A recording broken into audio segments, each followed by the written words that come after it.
the other piece is this idea of giving people what they want, right? The companies will often do this and say, hey, because people clicked on it, that's what they want. When actually it's what they can't help but do, right? They can't help themselves.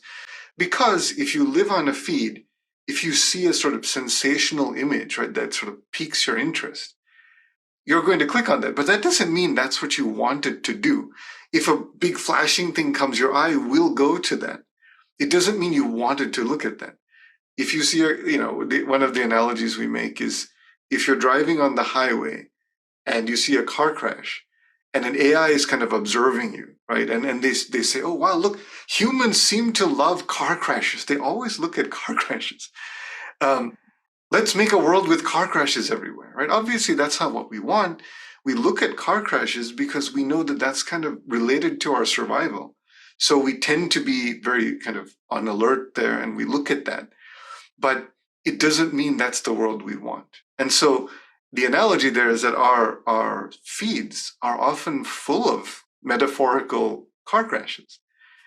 And in the end, it makes us all click on things that we don't intend to, and it steals our attention and it steals our time in ways that are not aligned with our original intention.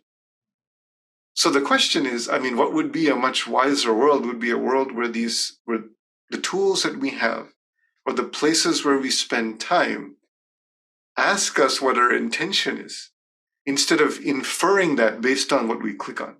Because those are often, almost always not aligned.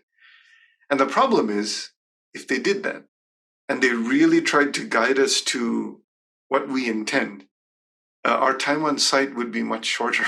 And so that doesn't monetize very well. So that's kind of the reality, right? That no matter what people say, you have to look at the business model behind whatever product you're using. And the business model reveals the actual incentive structure.